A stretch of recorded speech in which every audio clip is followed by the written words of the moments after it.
یہ ایک بہن نے فرمایا کہ ایک گھر ہے، اس میں کوئی عورت تھی، اس نے جل کر خودکشی کر لی تھی۔ اب کہتے یہ ہیں کہ وہ نظر آتی ہے سفید کپڑوں کے اندر اور محلے والوں کو بھی نظر آتی ہے، اور ان کو محلے والوں کو ڈراؤنے خواب نظر آنا شروع ہو گئے۔ تو کیا وہ عورت کوئی نقصان پہنچا سکتی ہے، اور کیا وہ کسی کے بدن میں داخل ہو سکتی ہے؟ اسی طرح کہتے ہیں ایک اور گھر ہے، اس کی چھت سے آوازیں آتی ہیں، کیا حکم شرع ہوگا؟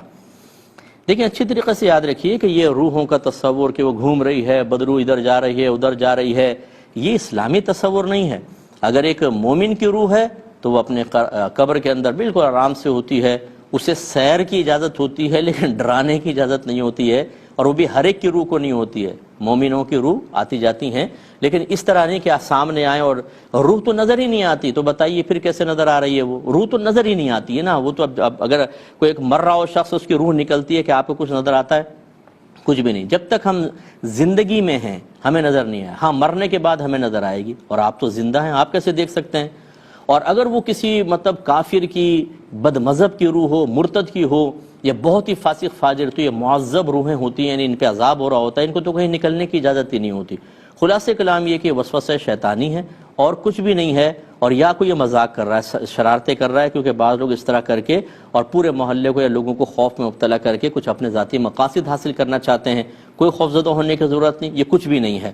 اچھا، اس سے قطع نظر کہ فرض کر لیں کوئی روح، فرض کر لیں تو روح کوئی نقصان نہیں پہنچا سکتی۔ آپ خود بتائیے، کیا ایک روح تو جسم کے بغیر کچھ بھی نہیں ہے، ایک ہوا کی طرح ہے، وہ کیا نقصان پہنچائے گی آپ کو؟ اور جسم میں داخل ہونا ہمارے ہاں اس کا بالکل یہ آواگون کہلاتے ہیں، اور اس کا کوئی شرعی تصور نہیں ہے۔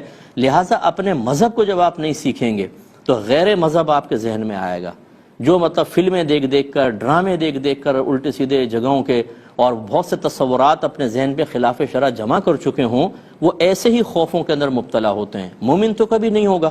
جو کامل مومن ہے، جس نے اپنا دین سیکھا ہو، سمجھا ہو، روحوں کے معاملات، تعلیم شرع اس کے ذہن میں ہو، تو وہ بالکل خوف زدہ نہیں ہوگا۔ یہ وہی ہوگا جس کا ایمان کمزور ہے۔ دوسرا جو آپ نے کہا کہ محلے والوں کو ڈراؤنے خواب، یہ اصل میں نفسیاتی ایک اثر ہوتا ہے۔ آپ بہت ٹینشن میں ہوں، آپ سوئیں، آپ کو خواب میں ایسا لگے وہ قتل کر رہا ہے، کتے پیچھے بھاگ رہے ہیں، بھیڑیا آپ پہ حملہ آور ہو رہا ہے، تو یہ بعض طبعی خواب ہوتے ہیں۔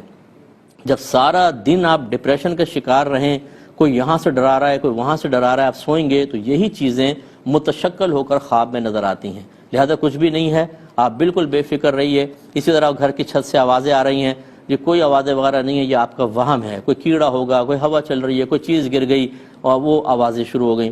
مذہب اسلام میں ان چیزوں کا کوئی تصور نہیں ہے۔ ہاں جنات ہو سکتے ہیں، جنات بعض اوقات تنگ بھی کرتے ہیں، لیکن اس طرح نہیں کرتے ہیں کہ وہ سامنے آ رہے ہیں اور یہ ہو رہا ہے وہ ہو رہا ہے۔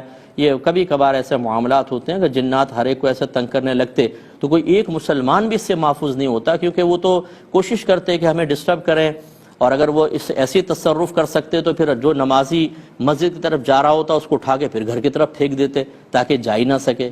ان کو ان تصرفات کی اجازت ہی نہیں ہے، اگر ہوتی تو پھر یہ بہت کچھ کر لیتے، یہ صرف دعوت دے سکتے ہیں اور کچھ بھی نہیں۔ تو خلاصہ کلام یہ ہے کہ یہ وسوسہ شیطانی ہے۔ ہمت کریں اور کامل مومن بنیں اور اپنا دین سیکھیے، خدا را خاص طور پہ عقائد سیکھیے تاکہ آپ کا ایمان مضبوط رہے۔